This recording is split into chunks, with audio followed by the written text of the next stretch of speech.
is not the same.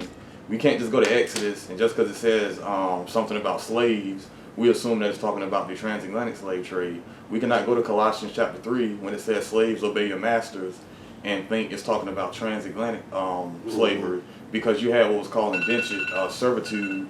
It's long, keeps going up every time I speak. I know, man. We have this thing called indentured servitude, where I think it's in the Greco-Roman period, people would work for masters to like a job, like a job to pay off a debt or to make sure that they're straight, like as a livelihood. And in the book of Exodus, when people had slaves, it was actually wrong to beat them. It was wrong to kill them. It was wrong to mistreat them. And the book, I think it's Exodus chapter 20, speaks on that.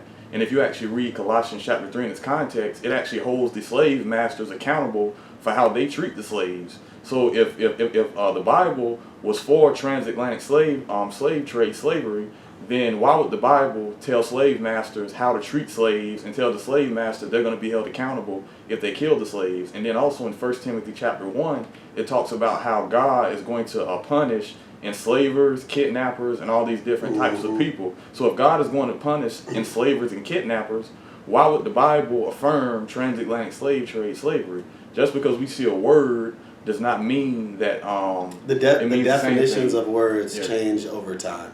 Isn't that called a genetic fallacy?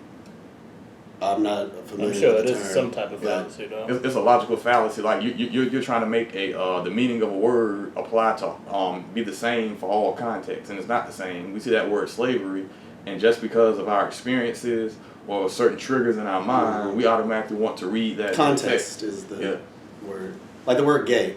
The word gay back in a medieval time frame, if you look up the history, like whenever you look up a word from the dictionary, look at all those little things under it where it says like, Latin or whatever, and you'll see the origin. And like the word gay means a totally different thing now than it did back then. Back then the word gay meant happy. Yeah. And people used it all the time. There's loads of words like that. The word dope. Dope has like 2-3 different meanings even today. So critically think, people. That's all. Now, I really liked your point when you had said challenging your own beliefs, because I don't think people do that, like, especially when you talk to like an atheist or someone like that. I don't even bring up evolution in the sentence, but when you talk to an atheist, like, they're super critical of every other view, but I wonder if they use that same fervor to examine their own view. Or even when we're talking about those in the conscious community, like, I wonder how critical they are of their own view, because then you would have questions of your own, like, hey, how can I be that critical of this view and my own view is guilty of the same thing? Because especially like when one of my favorite arguments when we talk about like God is arguing from evil, because people try to use evil to say God doesn't exist, and they say if God exists, how come he allows all this evil? And I always like playing like the offensive, and I'll grant them your premise that God doesn't exist. You still have to answer the question, why is there all this evil? Yeah. Like, just saying there's evil and that means there's no God, we still have to deal with this issue, There's a term for that. A question is not an argument. Yeah. Just because you have a question, why, if this, then this, you're not proving anything. Yeah. You're just asking a question. You're not giving me an actual argument. Yeah. So you can say that as many times as you want, but I'm still waiting to hear what your argument for why that does not prove that there's not a God. That just proves that there's a topic we need to go deeper in, but you have not at all proved anything. Yeah. All you've done is present an option. So once again, I would encourage people to think, are you asking me a question or are you presenting me an argument? If you're asking me a question, we can talk about it. Yeah. But you just asking a question, kind of like that rapper did in his statement, you just putting something on the table and then walking away like you just proved something. No, that's not how this thing works. So like I said, I would just present somebody with that understanding that questions are not arguments. Yeah, for sure. And so wanting to, again, just be honest and say, hey, there are some objections to our belief, and wanting to do our best to answer them, and then realize we may not always have the answer. And I know all of us here, we have people in our lives who we just try to communicate the gospel with, and there's difficulty. And again, I don't want to speak for you guys, but just knowing your situation, what we all have in common as fathers who don't share our worldview and like wanting to engage with them. What are some of the challenges that you guys have seen, whether it's with your fathers or I know you deal with people at the job a lot? What are some challenges that you see when you are engaging people with the gospel? Well, one of the challenges that I see that the Lord is really challenging me with, and I feel like He's doing this to me for sanctification purposes, because it's easy to walk up to somebody when you think you got everything figured out and just try to share it with them. But what happens when, it's kind of an awkward situation, what happens when somebody is not rejecting Jesus?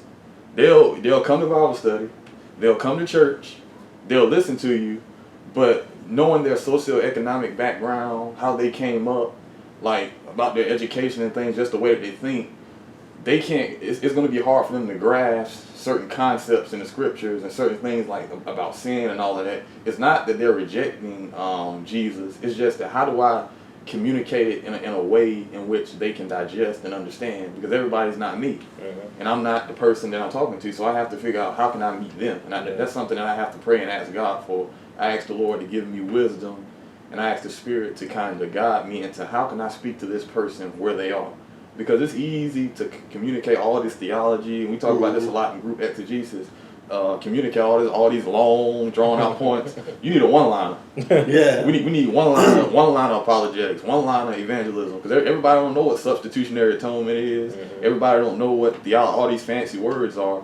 But how can I show them that Jesus is worth holding on to where they are, in the hood, on the corner, on the block? How can I talk to them guys?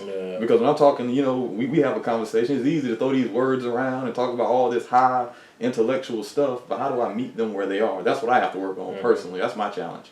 Meeting people where they are.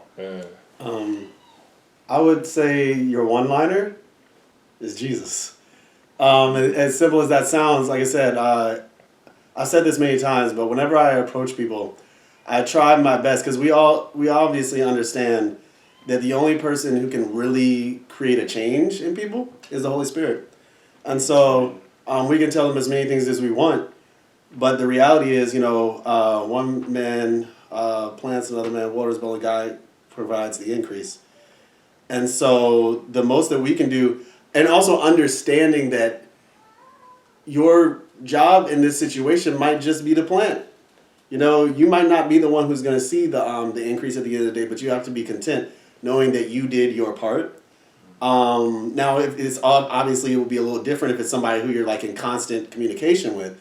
Then in that sense, you are constantly planting, but the word tells us, not to grow weary in well doing. And so just to, remain steadfast and, endure to the end, and just, be constant and prayerful.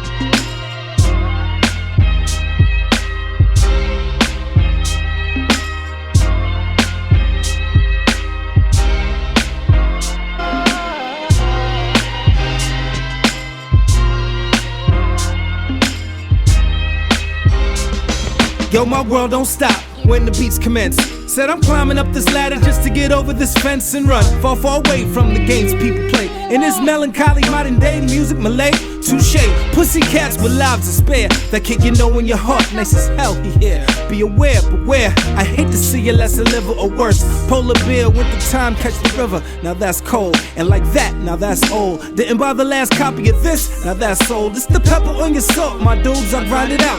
And the answer to the questions of life, I find it out. With that stress, I walk with access. Be he who Max says, with simple blackness. Cause in the end, God bless us, which is so profound. So I stick to my guns. Urban soul be the sound, and y'all doing it what you talking about? Got me walking out.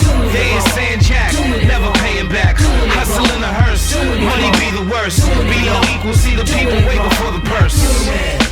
Doing it, doing it, doing it, doing it, doing it, doing it, doing it. I'm a one-man Beatles, I be the Rolling Stone. And the way y'all rhyme, you break me cortisone. Come take a ride, yo, hop in the front seat. In my whip, cool air blow right over the heat.